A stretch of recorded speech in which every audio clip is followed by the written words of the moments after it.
paano kung ano bala ang mahimo naton nga mga kababainhan good nga mapabilin ang nga maayo ang aton nga cognitive kag memory doc. Okay. So dapat kay ang aton brain nga tawag ni siya para magmayo ang aton nga cognitive health. Kay di ba ang aton brain daw computer na siya. Kag may mga connection na siya no. So ang balta kung menopause kita tungod na nubo ang estrogen inang connection daw hindi na gid amo na sang una.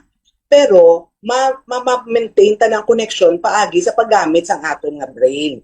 So una, have positive social connection. Di ba kakita ka na kayo sa mga may edad na o may grupo sila nga gasumba Yes. sila, may sila nga naga-ballroom sila kanami kay may guys may mga ginaistorya sila at the same time may activity sila together. Ay iba naman ga mahjong, di ba? So may Yes. ginaistorya bala sila. So kung hindi kayo retired, I suggest kung kaya mo pa yung mag-obra, do not retire.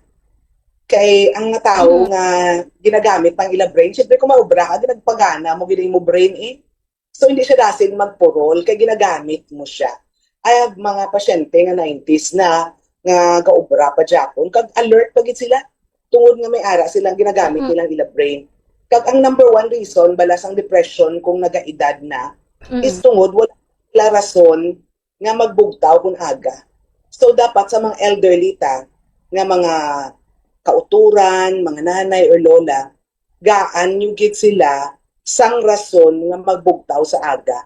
Nga tawag na pala nga may purpose pa, no? Kaya kung wala sila purpose magbugtaw kung aga, kay ano ma-motivate sa ila mag-exercise?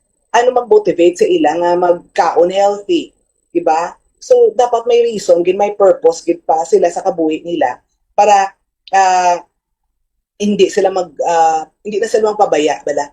No? So asang hindi na pagbabayaan ang ilang health. So another is syempre may effect man sa aton nga brain ang alcohol intake, minimize alcohol intake, smoking na may effect man sa aton nga health no. Kag dapat i-normal tagid ang aton blood pressure. Kay kung taas ang blood pressure ta may risgo nga mag-stroke. Kung mag-stroke apektado ang aton brain health no. Another kung taas ang aton blood sugar.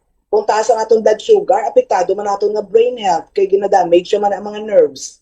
So dapat normal ang aton blood sugar, no aton nga blood pressure, ga-exercise ta every day, no kag health plant-based diet. Damo ko nga mga kilala nga 90 plus na alert pa Japon na kay permi lang nga laswaya ang nakaon.